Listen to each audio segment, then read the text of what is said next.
Yeah, they were. They Right. were great. All right, look at this. All Uh, right. lots of great people I haven't seen in a while either. Yeah. Terrific.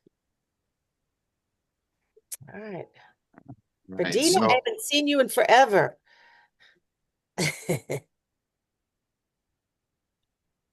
feel so like I we're saw at Sipsy you saw each other. Were you at Sipsy? Yeah.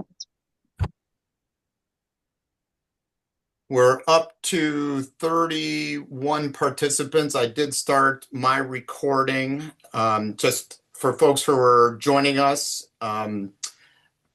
We had 80, 90 people who registered for this session, and one of our promises was the fact that we were going to record it for those who registered but couldn't be here. So if you prefer not to be on video, we invite you to turn off your camera.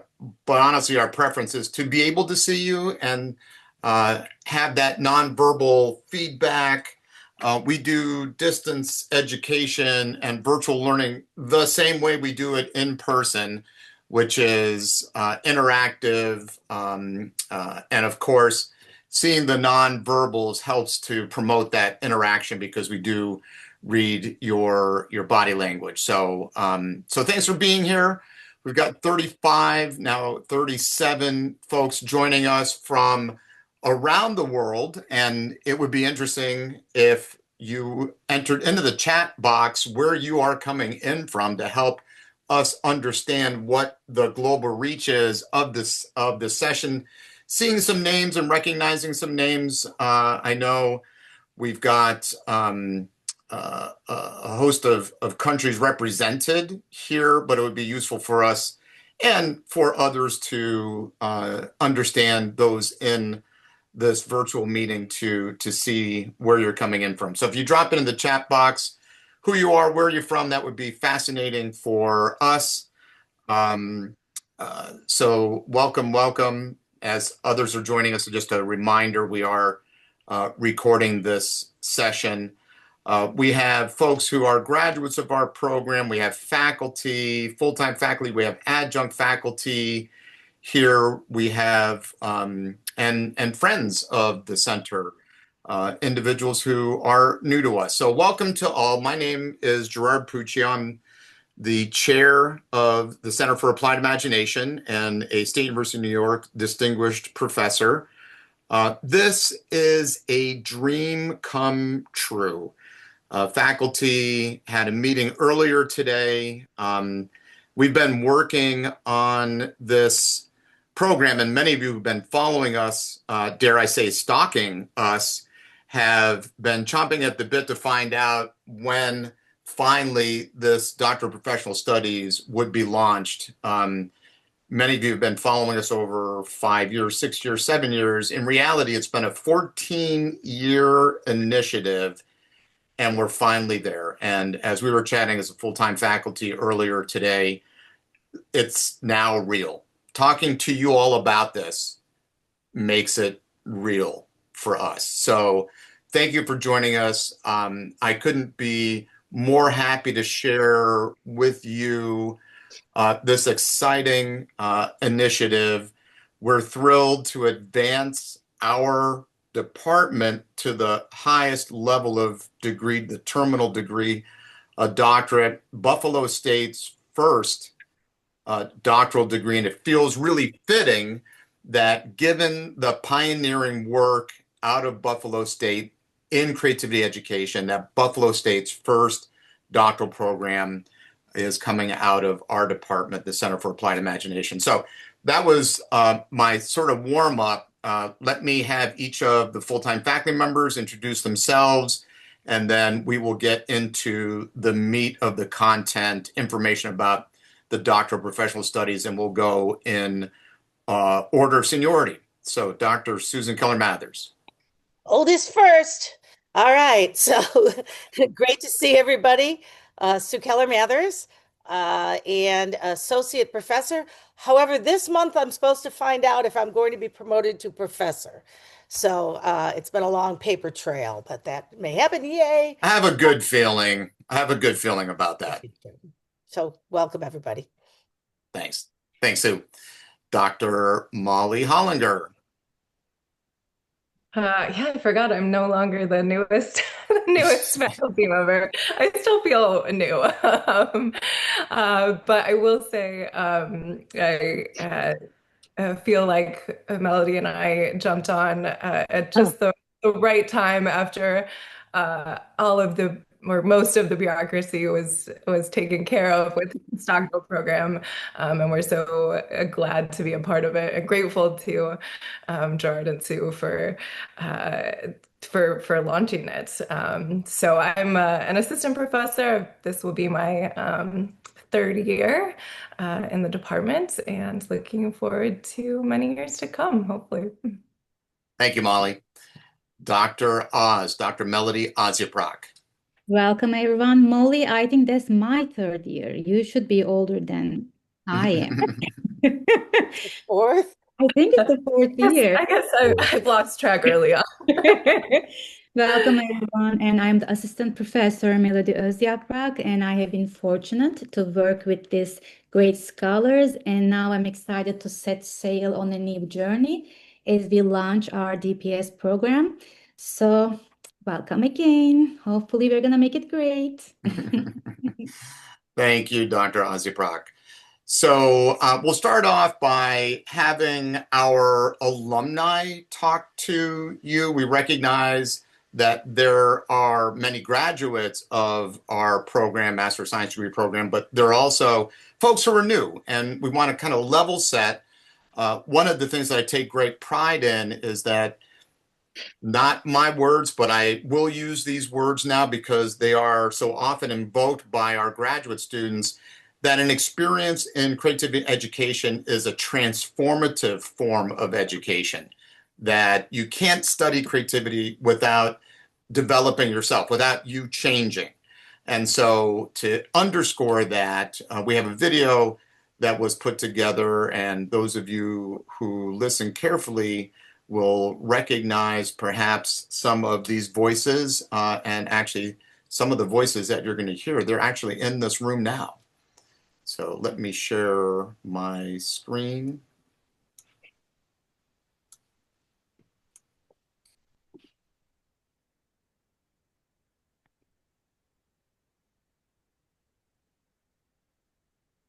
Of self-confidence, to be honest, when I started.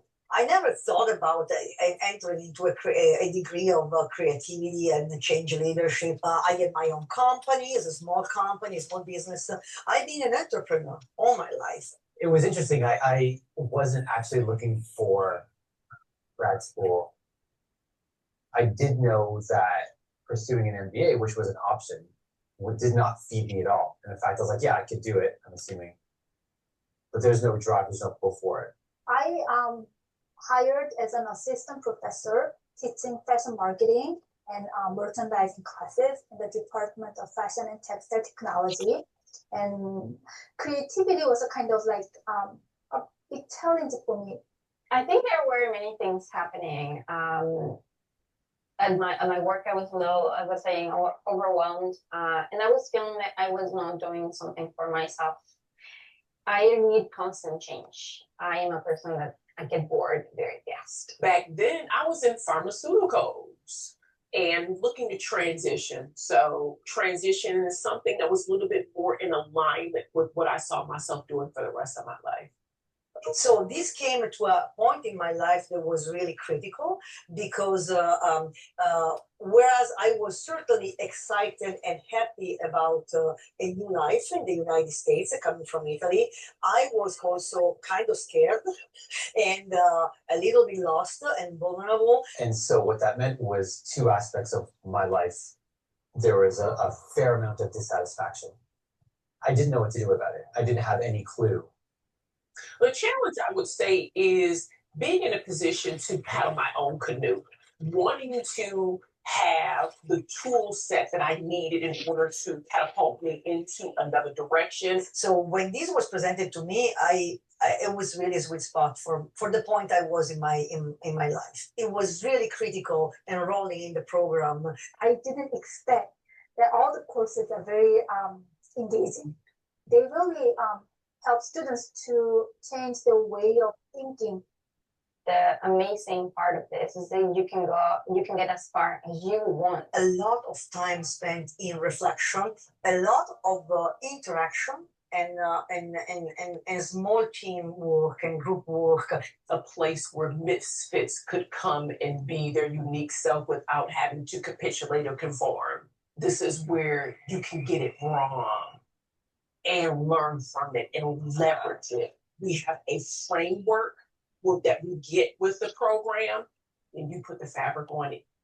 The first aha, the first cognitive aha. Really helped me to see my role as a leader. I was able to apply whatever I learned from class to my personal life. I always wanted to teach, and I'm in a way teaching now. I'm actually doing what I wanted to do, and now it makes sense.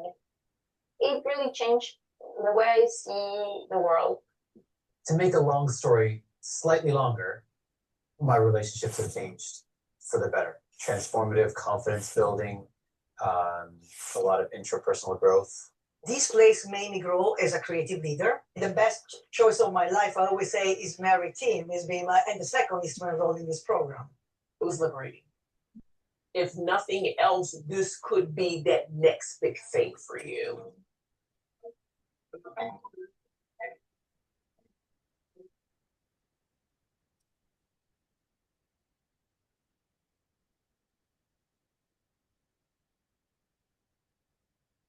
So what those former students shared is typical. It's not that we found 5, 6 people who had a unique experience. This is, I think, something that's highly generalizable. And we're thrilled to expand this now to the next level of education with a doctoral program. There was a comment made about an MBA program not feeling quite like the right fit. I can tell you with the number of audiences I've been in front of, and I have shared for some time now the prospect of a Doctor of Professional Studies in Creativity and Change Leadership, and now more recently, since Christmas Eve, when we received the word that it had been approved. When I'm in front of audiences, invariably someone will come up to me and say, you know, I've been thinking about a doctoral program. I've wanted to do a doctoral program, and I've looked around, but none has really interested me. I'm looking for something unique, a different kind of experience, something that fits better with me and my individual interests. And so here we are, the Doctor of Professional Studies, sharing with you the content now in this DPS program. So again, welcome all. We will post the slide deck in the chat box, so do look for that. Little bit further, for those who are new to the Center for Applied Imagination, a little more elaboration around our center. So we were founded in 1967 in the pioneering days of the field of creativity, when there really wasn't a field. It was individuals who had a common interest who came together to form a field.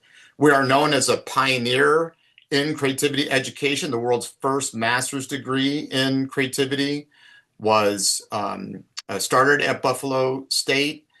We offer a certificate in creativity and change leadership.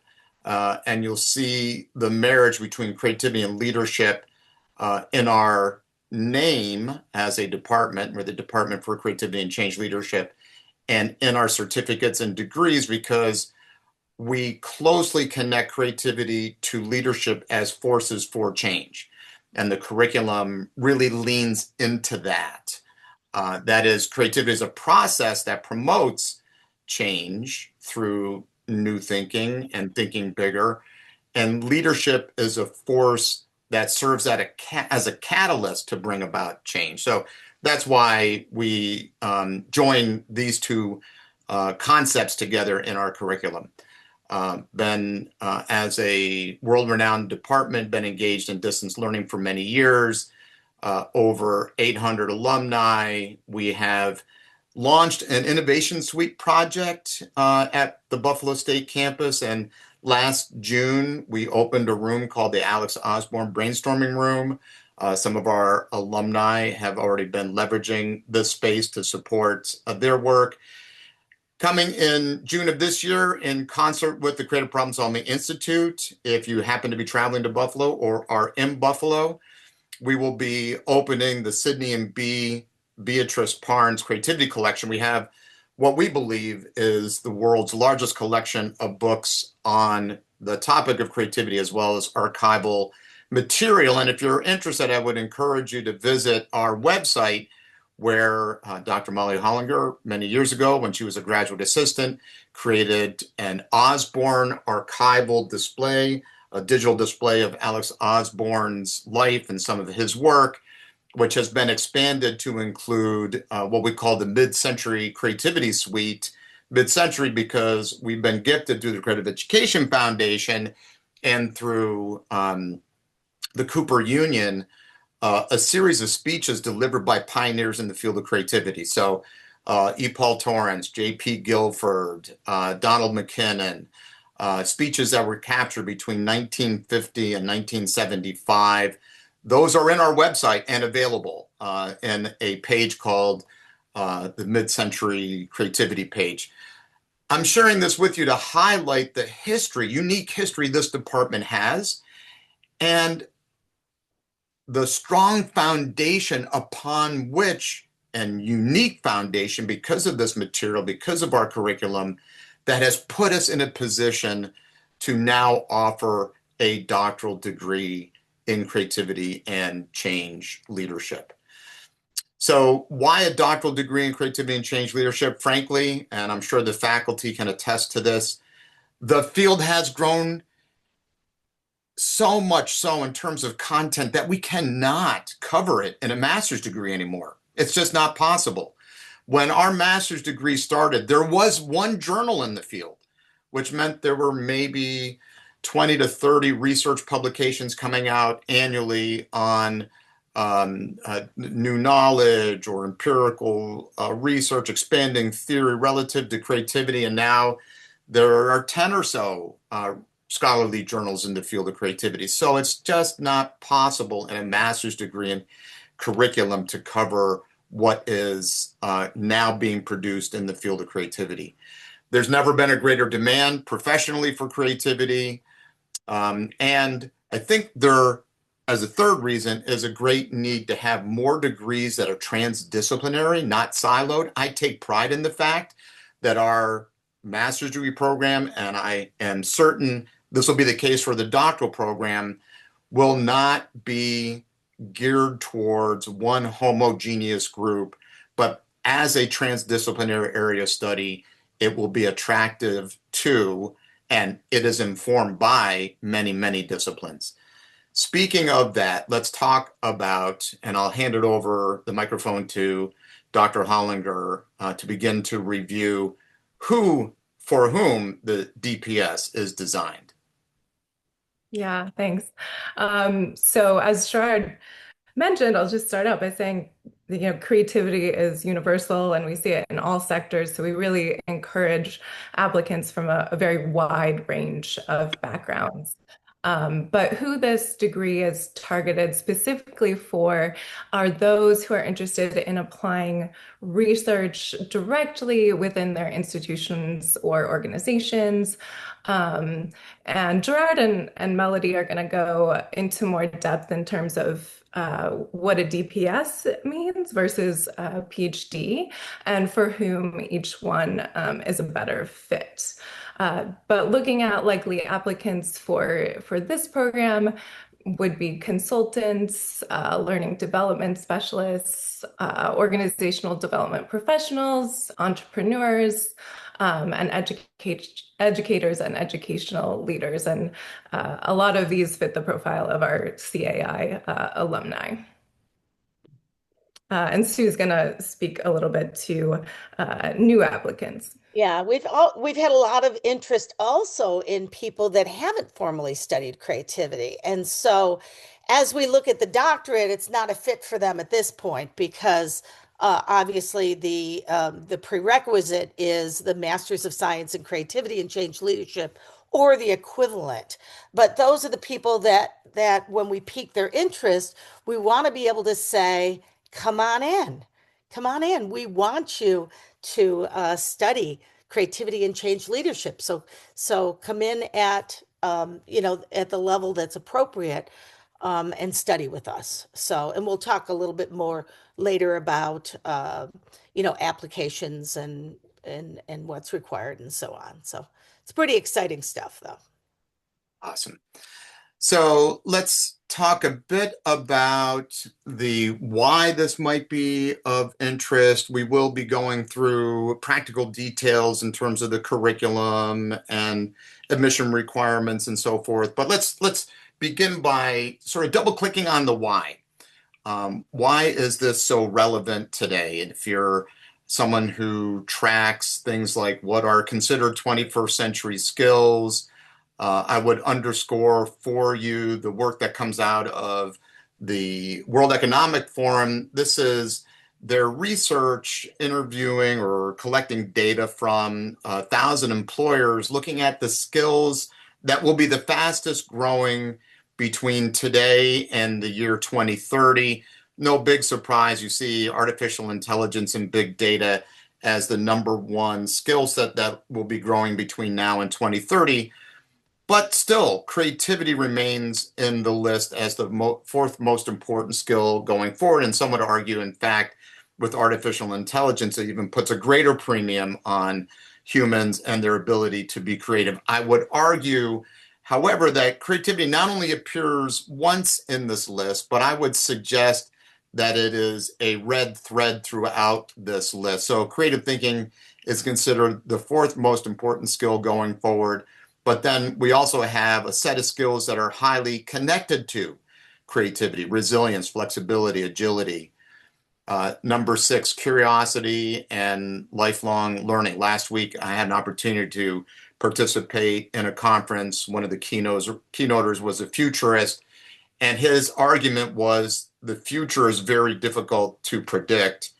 In the future, people will not have a linear path through degrees, but rather they'll be engaged in more continuous learning in order to adapt to the ever-changing environment. So curiosity, lifelong learning, I think, is supported by creativity. And of course, I would argue leadership is as well. So creative thinking and its relationship to a number of other skills, essential workplace skills. And then from a personal perspective, we have a colleague, Dr. Molly Hollinger, who is an expert in the area of the intersection between creativity and well-being. Thanks. Yeah. So as the skills that Gerard was speaking about are really, it's hard to differentiate creativity from well-being. Resilience and analytical thinking and problem solving are so inherent to well-being. So we envision the DPS as an integration of looking at creativity and well-being, and an opportunity for students to create an environment of well-being within their organizations, within their institutions, because it's really hard pressed to develop these skills in an environment or within a system that doesn't allow creativity to flourish. So that's one thing that I personally am very excited to work on with students, and I think the other faculty are as well. Excellent. Yeah, and I would also add that this also comes back to what we saw in the whiteboard animation, the personal transformation that people go through. I've heard many individuals share horror stories about their doctoral studies. And the doctoral program that we have created is an extension of course, our master's degree program. And our approach is to use the principles that we teach and research and weave those into the work that we do.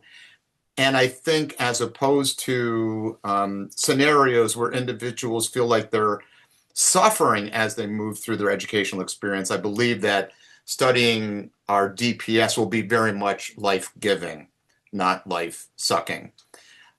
So, by the way, this is the very first time we're ever talking about the DPS. I'm remiss in not giving you all a heads up to let you know that we will allow for and are planning on some Q&A. So if you kind of keep track of your questions, some of your questions may be answered as we're going through this presentation.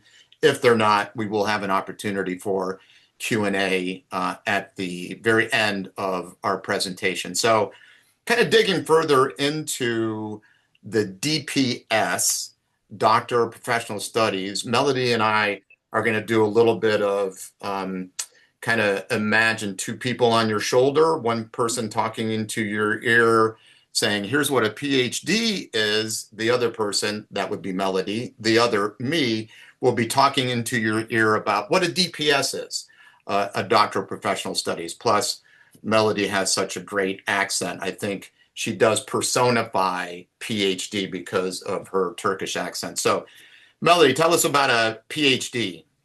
Thank you. So we thought that it would be helpful and clarifying to highlight the differences between a PhD and then the program we are offering, the DPS. So the PhD pathway is primarily oriented toward academic research and knowledge generation. So it's designed to prepare academics, researchers, and university faculty. And PhD supports the development of theorists and scholars who contribute to disciplinary knowledge. And then the primary aim with the PhD is to extend theory, contribute to the academic literature, and generate practical insights that inform research and practice. Absolutely. And so the DPS, when we were developing our proposal, the DPS, Doctor of Professional Studies, felt like it was a better fit for our brand. We're into applied creativity, not the theory of creativity, not basic research into creativity, which is fine.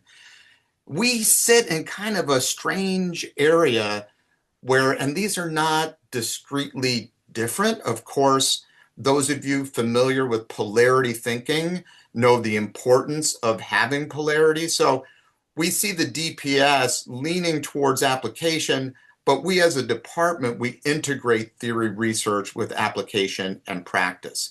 So the DPS allows us to do that, to build off of theory and research, always with the view to the so what?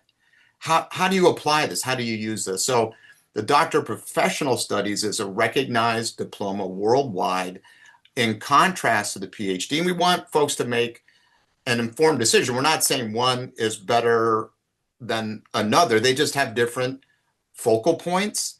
And the DPS for us is a better match for how we approach the discipline of creativity. So the DPS, as you can see, is designed for senior level practitioners. So seasoned consultants, for example, organizational leaders, scholar practitioners. So individuals who are scholars, but who are interested in using that scholarship in the world of application.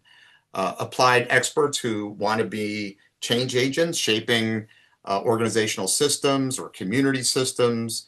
The primary goal is integration, integrating theory, research, professional expertise to solve real world complex problems. So that leads us to where might these distinctly different degrees take you in terms of career trajectory? Mhm. So, career trajectory for PhD graduates are often centered in academia and research-intensive settings. So they often pursue academic tenure track career paths, and then they typically, our graduates typically work in, not our, the PhD graduates typically work in research-focused institutions, and then their careers frequently center on scholarly publishing and knowledge generation. By contrast, Now, the other shoulder talking into your ear about the DPS and career trajectory, less so in terms of academic institutions, more in applied fields, executive leadership positions in organizations, whether they be not-for-profit or for-profit, individuals who are focused on engaging in organizational transformation, helping organizations to navigate a complex, ever-changing world, consulting. This was something that Molly mentioned earlier. Policy making and systems change in order for organizations to be more successful, or communities. I don't want to just say organizations. And thought leadership in professional domains. So changing your profession by bringing in applied creativity. That then leads us to final slide on the contrast between PhD and DPS, thinking about it specifically from our discipline of creativity and change leadership, how laying that over PhD and DPS, how that looks different between the two of those. So within creativity and change leadership, PhD focuses more on advancing knowledge through research and scholarship. That's the main point. PhD candidates, they study creativity, and then they might be psychological, educational. They might be studying psychological, educational, or organizational construct. It prepares students to develop theory and inform effective practices within the field. And the main emphasis is publishing scholarly work in academic journals for PhD. Yeah. And of course, the DPS, this will be an extension of what I've already said previously, and Molly referenced as well. Bringing the DPS specifically into our domain of creativity and change leadership, the focus is going to be on developing leaders. Leaders are going to go out and apply creativity systematically. Our mission for the Center of Applied Imagination is to ignite creativity around the world, facilitating the recognition that creative thinking is a life skill. We're a small department. We've got 4 full-time faculty, a dozen or so adjunct faculty. We have had 29 adjunct faculty come forward to offer their services as part of the DPS, which I'm very much excited about. We all have this mission of advancing creativity in the world, but we can't do it alone.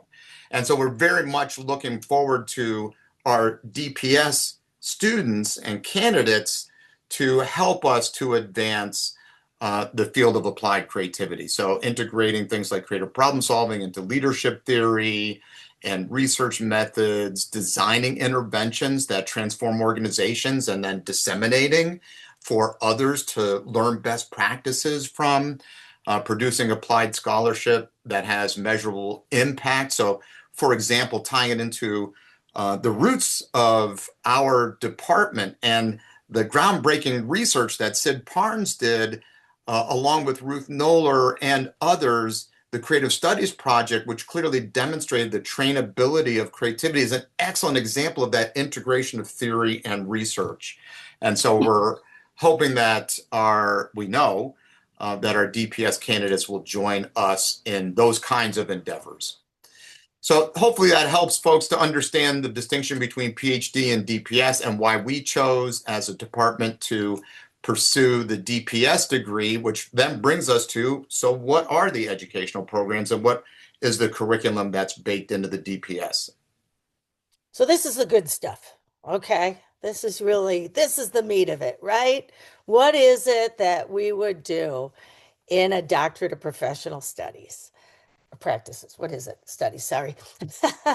So, with our educational programs, most of you here today are familiar with the first 3, but I want to say a little bit more because, again, we want to make sure that if we have some new members that are getting excited in creativity, that we tell them a bit more about our menu of programs. So a couple years ago, the university started to offer micro credentials. So people who want to dip into the field of creativity, not sure they want to get another degree, can take 2 courses in applied creative thinking, the micro credential. And that is, most of you are familiar with, 559 and 610, which focuses on creative problem solving tools and facilitation of creative problem solving. Then those 2 courses are also part of our certificate. And particularly our distance students all started with a certificate program.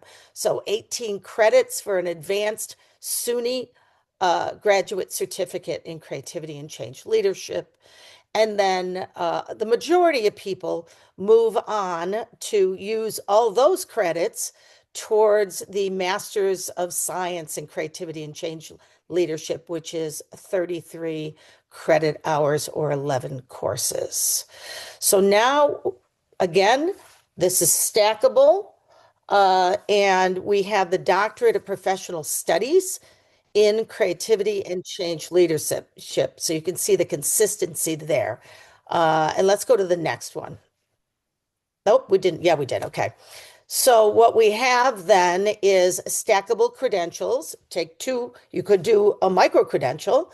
You can do a 18 credit hour SUNY certificate. All of that can go into the 33 credit hour Masters of Science in Creativity and Change Leadership. And all of that, all 30 hours of that, not the project, but 30 hours of that go towards the Doctorate of Professional Studies. And that is, a point where obviously not everyone that goes into the master's is going into the doctorate. That is another step that people could apply for, and we're seeing a quite a bit of interest in it, which is wonderful, at this point. So it is 42 credit hours above. So if we look here, here's the doctorate. And we're pretty excited about it. We've worked really hard to think about, all right, quiz now. You can do it in the chat. Creativity is a function of an attitude towards knowledge, imagination, and evaluation. Who said it? You're such a teacher, Sue. I know it. I can't help it. Who is Noller? Who is Ruth Noller? Brownie points. So that framework works for us. It's interesting how you come back to these incredible foundational concepts, and you realize that it is so applicable to our program. We have foundational courses. We have applied creative thinking courses. We have research and scholarship, and we have leading change, just like we do at the certificate in the master's. This framework continues to hold and hold well. And so we want to share with you what courses are developed in each.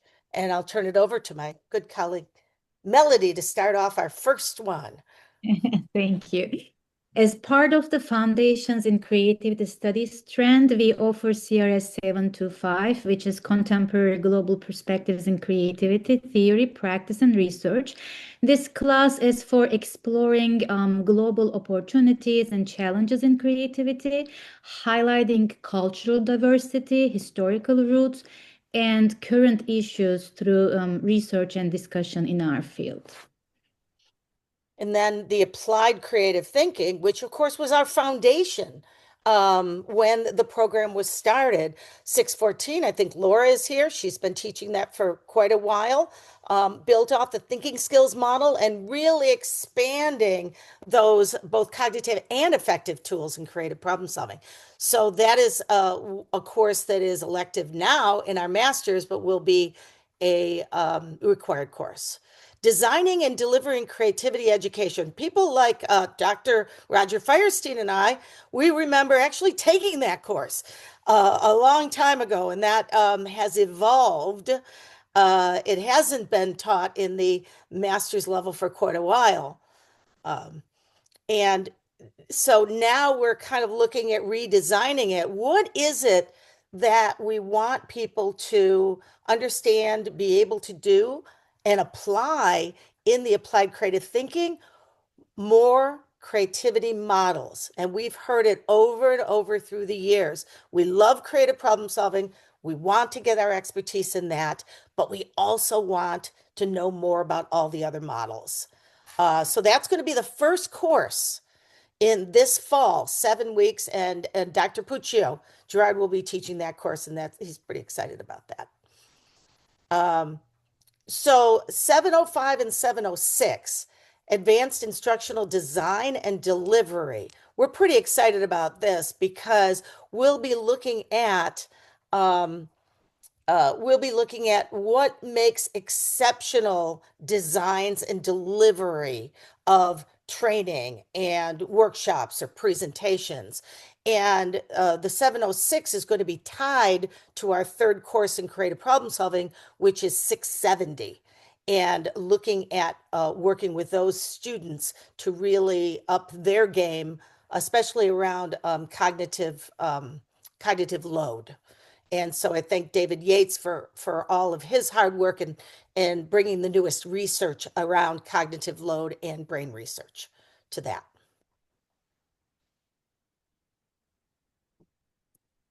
Research, Molly. All right, thanks, Dr. Sue. Hollinger. And Melody. So there are three things I want to emphasize when it comes to the research track. The first of which is that students will be required to choose a focus, whether that's quantitative or qualitative. If you choose quantitative, you'll take 2 courses in quant. If you choose qualitative, you'll take 2 courses in qual.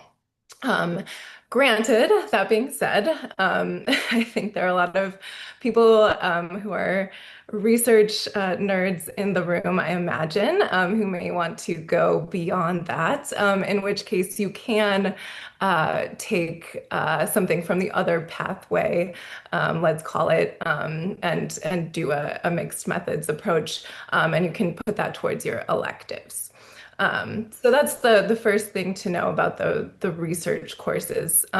Secondly, we're putting a lot of thought into how to set you up from the very beginning in terms of working towards your dissertation, and making these courses very much applied. So starting with research methods, which you'll take in your second semester, getting into your research topic and actually building a foundation from there rather than getting to your third semester and then thinking, okay, I have 1 year or third year and getting into dissertation and thinking, okay, I have 1 year to,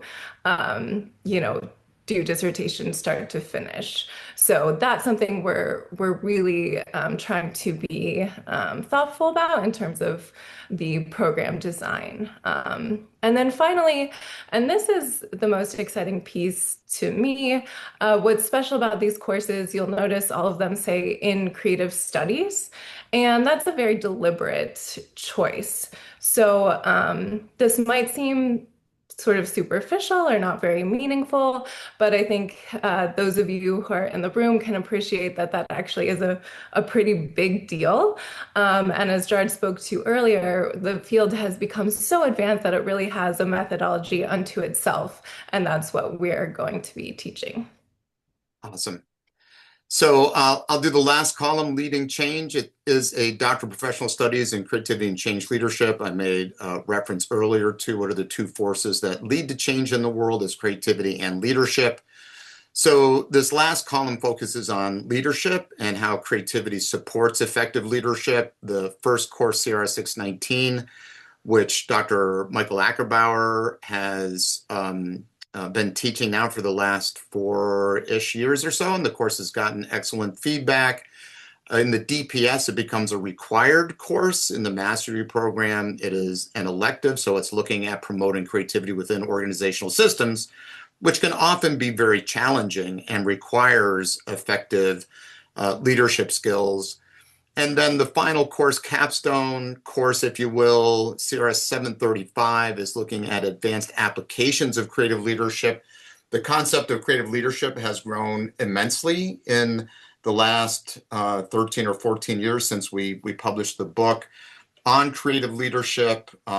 There are several hundred studies on looking at creative leadership in organizations in diverse fields, including in the hospitality world, looking at chefs as entrepreneurs and so forth.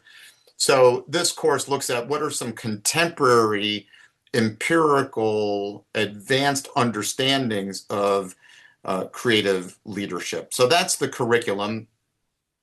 We're going to now focus on the dissertation because any component of a doctoral program is dissertation work. And of course, we're bringing a creative twist to the dissertation. We can't do it in an ordinary way. We are, after all, a center for applied imagination, and we think there are some unique elements to how we're thinking about dissertations that is reflective of our curriculum. First of all, in traditional doctoral programs, dissertations are done individually. You can, of course, do that in the DPS. However, we are opening up to group dissertations where individuals can collaborate together around a program of research, taking individual components and combining them together, individual studies into an overall program of scholarship that they're advancing. There's the traditional dissertation, 5-chapter, which can be done individually or as a group.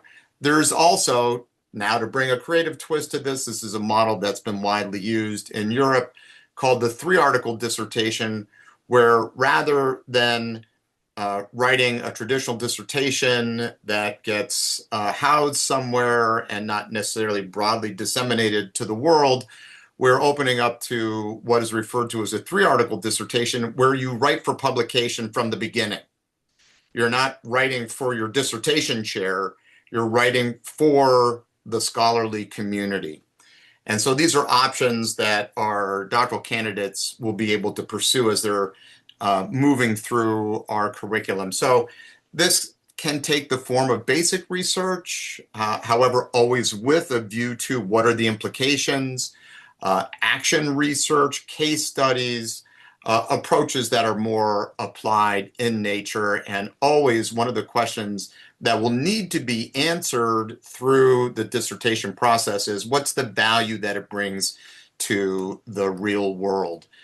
So we will provide for you the PowerPoint with one of my colleagues. Since I'm sharing screen, I can't get into the chat box and share the PowerPoint. If you would share the PowerPoint, and also if a colleague would share the document that has the research interests on the part of the faculty, that would be very helpful.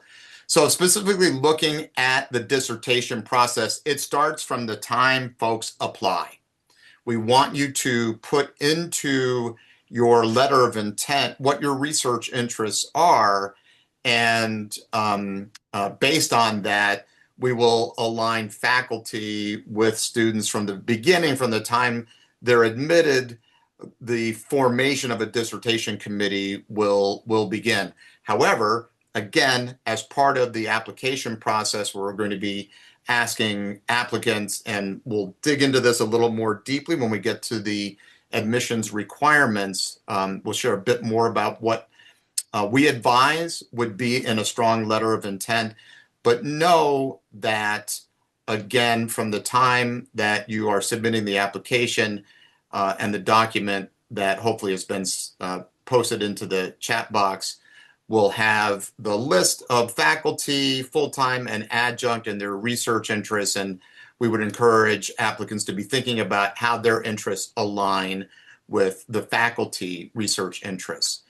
As was mentioned, the proposal begins in the research and methods track with the introductory course 689, further elaborated on as students learn in more depth research methods that will help to shape their research study. If you are doing a traditional dissertation, that's your standard 5-chapter report. If you are doing a 3-article dissertation, I'm going to jump over to the right-hand column.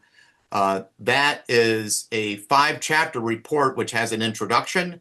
And then in terms of the 3 articles, an article that's been accepted for publication, an article under review for publication, an article that's been drafted and waiting to be submitted, and then conclusion. So it takes a 5-chapter format, but with the view to you are writing for publication. This can be done individually or as a group, and if it's done as a group, the group will share different authorship responsibilities, first author, second author, third author, perhaps, for these publications as you are working on them. And then, as is the case for many doctoral programs, you have a defense, public presentation of your research. For those doing the 3-article dissertation, the public presentation of research can be something that occurs individually if you do it as a solo, or it can be, of course, a group presentation. So that's the kind of double clicking and a little more into what the flow is through the dissertation. Let's talk about practical matters now and potentially next steps. Yeah, so just getting into the sort of nuts and bolts of the program, we are at long last launching in fall 2026, and will be like the master's program, 100% online synchronous. So very interactive. And to this point, we heard about a week ago that our department was awarded the Oscar Innovative Program Award, which Oscar relates to the quality of online teaching. And we do have to give probably 90% of the credit to Dr. David Yates for getting us to that point and really having our program go above and beyond other programs and getting that recognition for it. It will be 7-week courses, 2 per semester, meeting on Friday evenings, 5 to 7:40 p.m. New York time. And then also optional summer and J-term courses, and those would go towards the elective credits to the program. And then if you have an MS in creativity, which actually I shouldn't say if, having an MS in creativity, those entering the program would have a 3-year course roadmap to graduation, and that includes dissertation hours as well. And the application is available and will be open until April 15th. And the link is there, and we'll make sure to post it in the chat as well. Great. So you may be curious as to what are the admission requirements. So they're published. They're in our website. First, it's already been alluded to. This DPS is designed for people who have expertise and foundational knowledge in the field of creativity.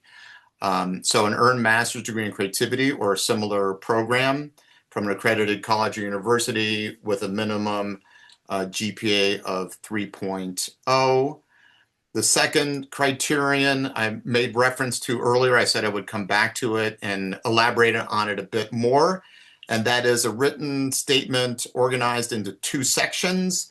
The first section of your written statement or letter of intent is the applicant's professional and educational goals and how a DPS and creativity change leadership supports these goals, and then becoming a little more concrete, section 2, a description of the applicant's research interests, potential dissertation topic, along with identification of a potential dissertation chair or chair. So here we highly recommend that you use the document that describes the faculty's research interests.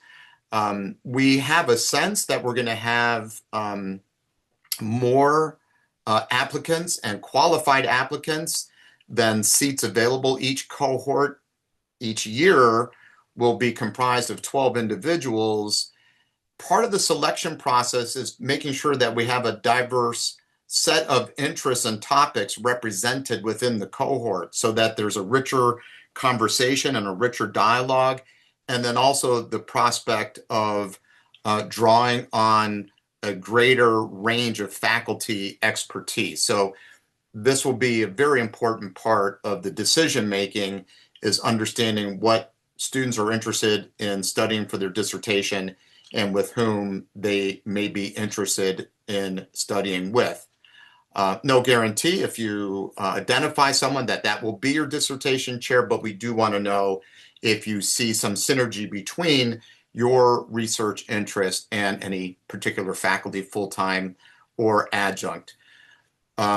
Brief biographical sketch, so we know a little bit about your story, 1 or 2 paragraphs that provides a summary of your accomplishments, areas of expertise and experiences, 2 academic professional letters of reference, and then finally 5 years of professional experience as a DPS. This is very much designed for that working professional. So costs, what are costs? Tuition and fees, the DPS level only, so going beyond the Master of Science degree for a New York resident is $508 per credit hour. Almost all of our courses are 3 credit hours, so that's $1,524 for a New York State resident per course. So that totals out for the DPS to be $21,336. And then you see kind of similar numbers for non-New York State resident. SUNY, in its infinite wisdom, rather than double tuition, which is the rate for non-New York State residents, because this is an exclusively online program, there is a discounted tuition rate. So it's $602 per credit, $1,806 per course. For the degree, this is a typo. This was a cut and paste. Let me delete this. It's $25,284 for the degree. Pretty good value for money, I would argue. You can't buy a new car for that, not even close. So just to give you a little bit of perspective and further perspective, comparing it to, for example, Drexel University, because they have professional degrees and they also are one of our colleagues in the field of creativity. If you look at their EDS, which is another form of a professional degree, their tuition per credit hour is $11,055, which is $3,465 per course. That's roughly double what SUNY charges. So we're at a point where we're close to 6 o'clock New York, Toronto time zone. The faculty have agreed to hang out for as long as you have questions. I will share some things going forward. For further information, check out our website and specifically the pages on the DPS. Coming up in about a month is the Creativity Expert Exchange, our annual virtual conference on March 19th and 20th. Dr. James Kaufman will be keynoter on one of the 2 days, talking about his recent book called The Creativity Advantage. Buco respect for Dr. Kaufman. He is one of the foremost contemporary creativity scholars. And then Dr. David Yates, Molly referenced the good Dr. David Yates, who's been instrumental in helping support our instructional design for online learning. He received a grant through SUNY and has been actively working with a team of students to develop a creative problem-solving chatbot. So fusing artificial intelligence with creative problem solving. And the Eventbrite site is now open. This is a free conference.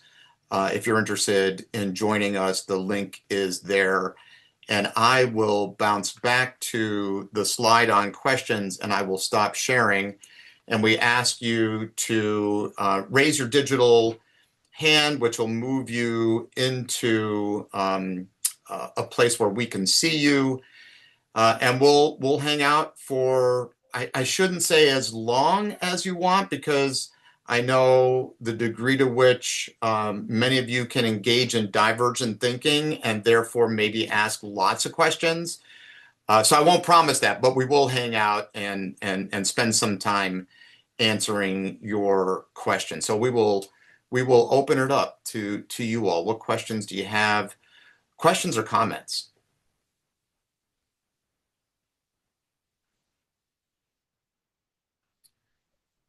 Deborah, you're first up. Thank you. Yes, thank you. Thank you so much for this information. It's been a lovely session, and I'm so glad to have learnt more about this opportunity. I am not an alumna of your program. I do not have a Master's of Science in Creativity. I have a Master's of Arts in counseling psychology. I also am certified as a coach through an ICF program, and I am certified in organizational development. So, what I'm trying to understand, get clarity on, is sort of the combination of, the courses that I would need to lead up to the DPS. My desire at this moment would not to get another master's degree, but to somehow combine a set of courses that would prepare me for the DPS. So I don't know if you can speak to that, but I would love it if you could. Thank you so much. Yeah, Deborah, that's a great question. That's not the first time I've heard that question, and I'm sure many others like you have a similar thought that is going through their mind. The DPS is designed for those who have expertise in the field of creativity. One of the best ways for us to understand if someone coming into the DPS has that expertise is to look to see if they have a degree already in the field of creativity. It could be our degree, or there are a number of other programs around the world, such as Drexel University, which was the comparison that I provided earlier, as well as the University of Malta, and several others around the world. Those courses provide a foundation upon which the DPS builds. So if someone is interested in the DPS in creativity and change leadership, and you do not currently hold a degree in creativity, the curriculum is set. It's 72 credit hours in creativity. And if a degree has been earned in creativity from another university, we can do a transcript review and be able to match courses that have been taken from another university to our master's degree, therefore reducing or moving towards the 72 credit hours. It's hard if it's, Deborah, like your degree that is in another discipline, to be able to find one-to-one course equivalence. So I hesitate to call it another master's degree. In a practical sense, yes, it is another master's degree. And also, those master's degree courses in creativity and change leadership are part of the DPS. So I hope that answers. Yeah, will you be building out that journey for those? Because I would imagine as your program, develops in its popularity, right? There may be more candidates like me, and I'm just curious, considering it as you describe it. Yeah. Sounds like it really is a program that's exclusive for a population that has dedicated itself to the study of creativity. And so for folks who have come to this now passion around creativity, there may not be an easy way in. So curious, as if will you be building out that journey for it's unicorns like me? Unicorns like me. Unicorns like you. I love that reference. I'll be the unicorn in the crowd. Yeah, yeah.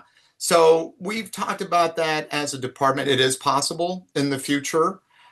We know there is pent-up demand among those who hold master's degrees, and the curriculum, the minimum is 72 credit hours. And given the amount of information that there is in the field, as I referenced earlier, it's not possible to include all of that in the 33 credit hour master's degree. Is it possible in the future?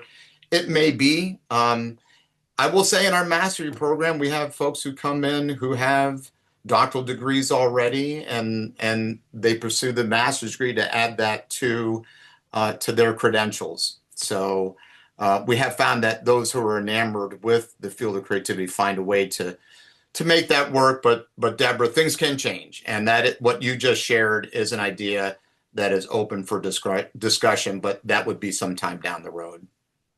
So thanks for your question.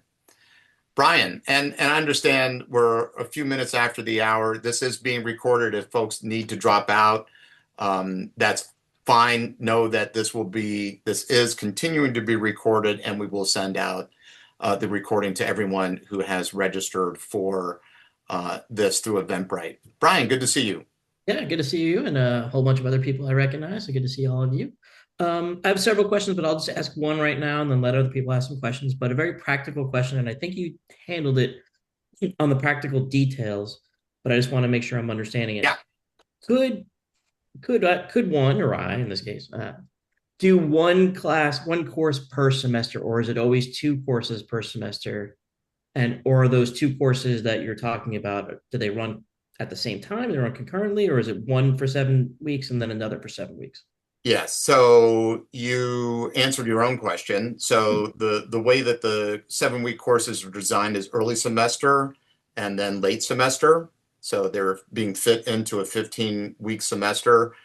The courses that are being delivered, for example, Molly did an excellent job, for example, talking about the research methods courses, the qualitative courses, and the quantitative courses. Just to give you an example, if you're taking the qualitative pathway, the introduction, the fundamentals of qualitative research would be the first 7 weeks, then a few days break, and then the next 7-week course would be the advanced course. So each of the courses each semester is designed to have a flow to them, where the previous course either is a prerequisite to or flows into the subsequent course.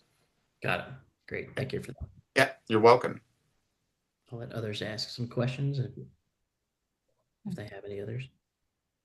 I don't see any other digital hands up, and you lowered your hand. Oh, well, otherwise I'll keep going. Jacob is jumping in, so circle back, Brian, if you have another question. Yeah, go ahead, Jacob. Jacob. And thank you for the presentation of one of them that has been hunting you down.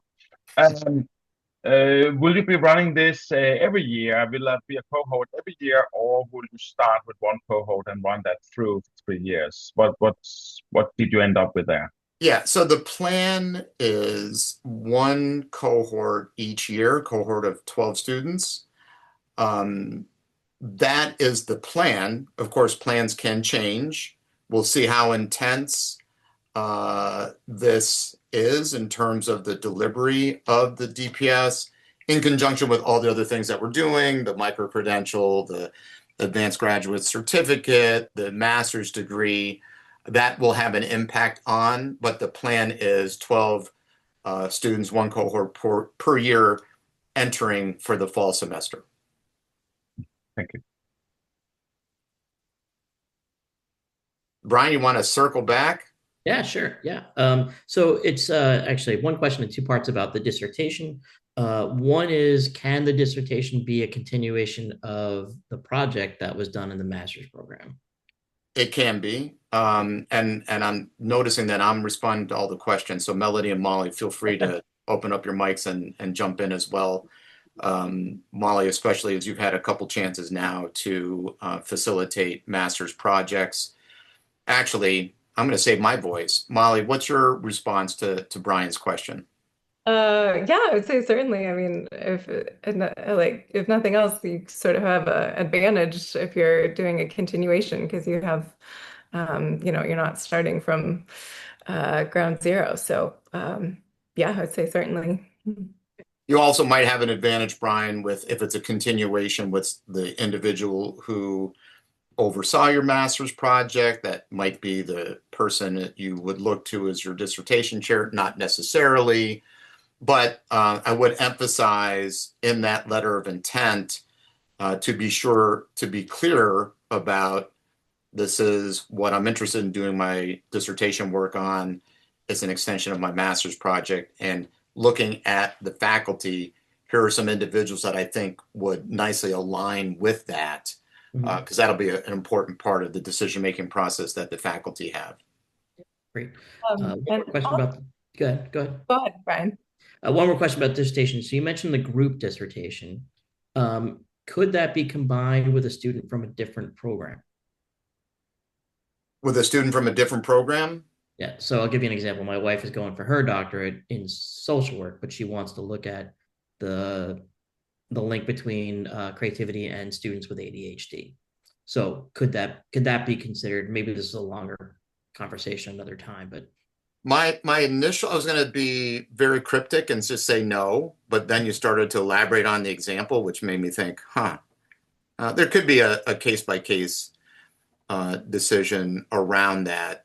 My initial inclination is to say no, because we're looking at trying to achieve some economy of scale, if you will, within the cohort. But possibly. Okay. It's not a make or break. I was just merely Yeah, curious. yeah. All right. Dorta? Yeah. Can I? There's also a question, and well, Dorta, we'll get to you, I promise.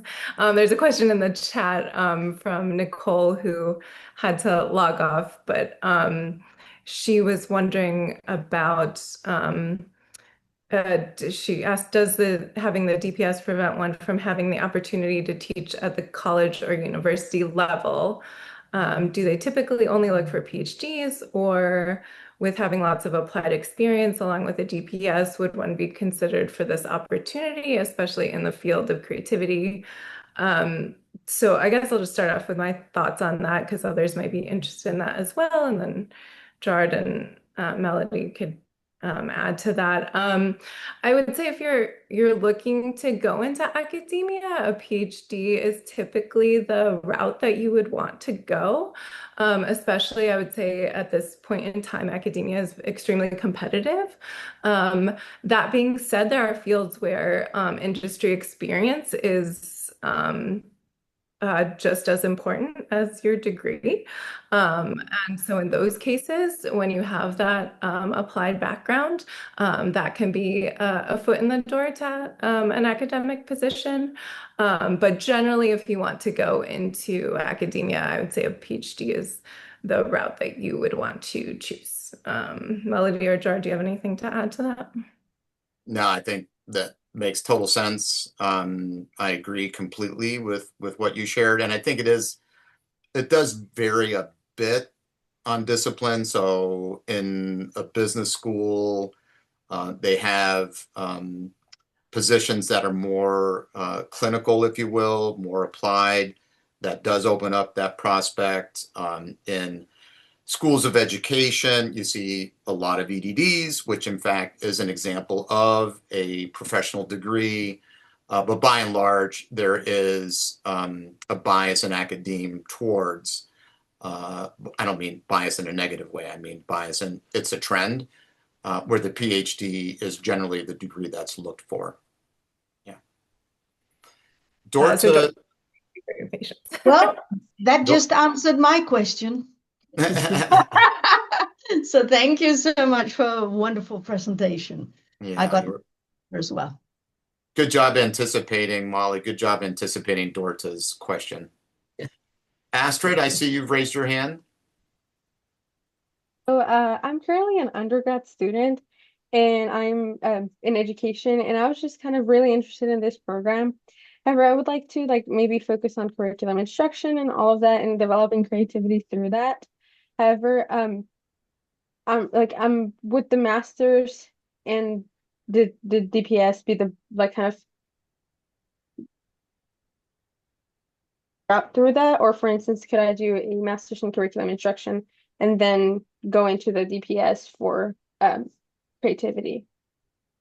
So your mic dropped out just for a second, Astrid. So I'm going to repeat what I think your question was, and then you can correct me if I don't get it right, which is your area of focus is education. You are attracted to the field of creativity and potentially the DPS. You were thinking about one pathway is to do a master's degree in curriculum. And your question is, if you do a master's degree in curriculum, does that open up the potential to later doing the DPS? Did I hear that right? Yes, sir, you did. Okay. So for now, if you're interested in one day earning the DPS in creativity and change leadership, the most direct path to get there, because the master's degree or a master's degree in creativity is required, because we want to have expertise in the field of creativity. The curriculum master's degree will not give you the credential that is required for the DPS. And again, that's because we are building a 72 credit hour curriculum, and someone who's interested in curriculum, you know, the importance of mastering a particular subject area. And so a master's degree in creativity gives you the foundation within a curriculum in creativity upon which to build the DPS. So we want to attract people who are enamored with creativity and wanting to study and apply creativity, who also wish to earn a doctoral degree. So Gerard, can I add something? yeah, For Astrid, so like me and Sue, we have people in our department that their study focus on curriculum. I'm coming from a curriculum background, so and yeah, we offer courses for integrating creativity in the curriculum or the classes that you want to improve. And when you're doing your master's project, you can totally focus on something that you merge creativity and curriculum. So this will also give you an opportunity to study curriculum. Just absolutely. Absolutely. Thank you, Melody. Yeah. And so, Astrid, also, we're not talking about our master's degree, we're talking about the DPS. But to Melody's point, the master's degree allows many courses to be tailored towards the student's interest.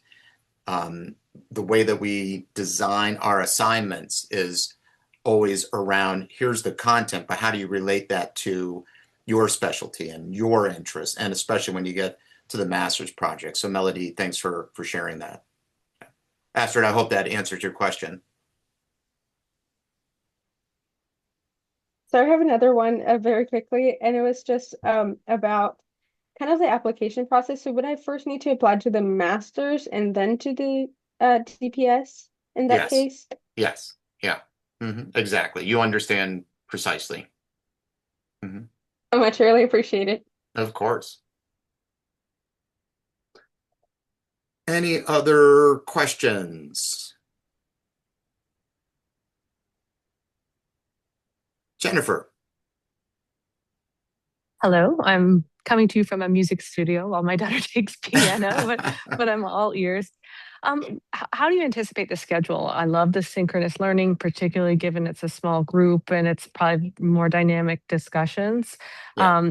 Have you really looked at when that might take place and how that's going to fit into the week? Yeah, we have Friday evening, 5 to 7:40 New York, Toronto time. We've found with our distance education now over many years that works best when you have people like Jacob coming in from Europe. It's early morning, but someone who's super motivated, or not, it's not even early morning, it's like the middle of the night, very early morning, which Jacob did for many months, several years. And then for Asia and Australia, it's Saturday morning. So we find that time works best. For New York State, East Coast, it means giving up a Friday evening. But hopefully, family understands that and it works out in one schedule. We've just found through experiment that works best. That's great. Perfect. Thank you. I have one follow on if I don't know if any other hands are up. No, go ahead while you have your mic on. And in terms of data, when you're talking about research subjects, and I know this is getting kind of granular and it depends on what you're studying, what's the volume of data that we're looking for, the number of research subjects we want to be working with as we are choosing sort of dissertation topics? Sometimes research subjects can be a limiter. And so I was just kind of curious if you, to be valid data sets and to make sure we're really contributing to the field, yeah, what should we be aiming for? absolutely. Can I chime in? Yeah. So that's a great question indeed. Thank you. So if you kind of focus, if you would like to focus on a smaller group, then I think you can focus more qualitative studies and doing in-depth study. But if you would like to do like study with more students, more participants, then what we can do, there are some certain statistical practices to validate your data points, like trying to kind of reach out to number. Ideally, it is usually 30. Like less than 30 is not ideal, but it's also important to have a normal distribution, or there are certain assumptions that you need to follow to be able to do kind of a valid practice research with that sample size. So it really depends on your purpose. And I think this is our strength here, that we offer qualitative methodology. That so if you want to study with less people, then that would be a great fit for you. Yeah. Did it answer your question? Absolutely. That's perfect. Thank you. Also, just going back to the discussion about the research courses and how they're structured, is we want to start thinking about this really from like day one. So you don't get to like year 3 and you're like, oh, I only have 30 participants, right? So we can really do some thoughtful planning in terms of the number of participants that you need to recruit in order to have some like meaningful findings that will get published. Yeah, excellent. Let me just check an assumption because I didn't look in the chat box. Molly Melody, did the PowerPoint slide deck get posted, and the faculty research interests, areas of interest? There were some problems. Did you solve the problem? I did try reposting. Were people able to download the second set of files? The second time it worked. Okay. Okay, Dorta gave us a thumbs up. Great. Liliana, you have a question? Yes. Hi, Dr. P, and everyone. Thank you for the presentation. I have a question. Will be there any special dates that we need to be physically at Buffalo, that we need to plan a travel? Or We would certainly welcome students to come to Buffalo, especially given the fact that we are opening up the Sydney and Beatrice Parnes Creativity Collection, which is going to really take our library and bring it to a whole new level. However, while that is a wish, Liliana, we have not created a residential requirement. So there is no requirement as of now or anticipated a mandated trip to Buffalo. just for the graduation, I guess. Well, that's true. Good point. Yeah, we absolutely, especially as it will be the only doctoral program at commencement, we definitely want to shine a light and hopefully have 100% participation at graduation for those who are commencing. So yes. And it's a great celebration. It's an important ritual. Yeah. Thank you. I like the variety of questions. They are very sophisticated questions, and it made me feel like that they are ready to go already. It sounds like it. Charisma, I see you have your digital hand up. What question do you have for us? Hi, good evening, everyone. Can you hear me? Yeah. Yes. Okay. I think maybe I just confused the two, the masters and the DPS. I want to make sure I did not. I remember someone had mentioned something about J term or summer. Was that specific to the master's program, or was that also with DPS? So Charisma, it depends on, in terms of master's degree program, if you're thinking campus or distance.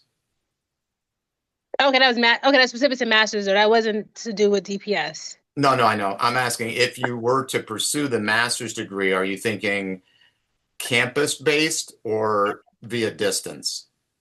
I have my master's degree already. Okay. So the DPS is in fall and spring, the required courses, with the electives in J term and summer term. For the master's degree, if it's done via distance, It is both fall and spring, as well as sometimes there's a required course in the summertime if someone's doing that via distance. If they're campus-based, then it's, as the student wishes, whatever course structure they put together for themselves, because courses are more frequently offered on campus, whereas distance, it's more locked in. Did that answer your question? Yes, thank you. Great. You're welcome.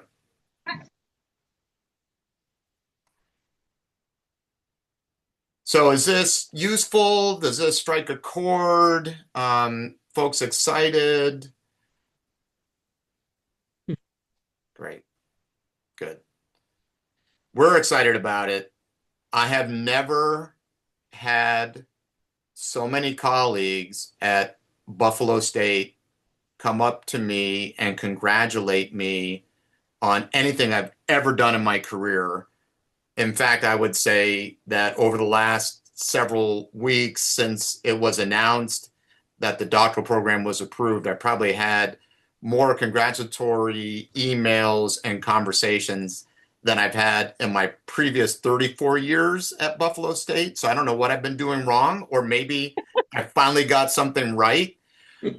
But we are really excited about working closely with our graduate students in the DPS because, frankly, you all just aren't around long enough. The master's degree, that time just goes so quickly. And to be able to work in a collegial way with doctoral candidates, both our alumni as well as others who are coming from other universities, we are really looking forward to that kind of a joint journey that we might go on together. So thank you for joining us. I'm not seeing any further questions. We hope you're as enthusiastic about this as we are. We'll see who within the faculty, we have a little pool going in terms of whose number, their projection is the closest to the number of actual applicants we get. I'm not going to tell you what our projections are, but we're so enthusiastic about it. We got a little internal pool going among the faculty to make guesses as to how many applicants. Remember, the window is open now, and the window will stay open until April 15. We hope to see some of the names that are in the participant list now and those who've registered who are not with us. We hope to see your names in the admissions process at Buffalo State. So thanks for joining us, everybody. Have a great rest of your day. Bye.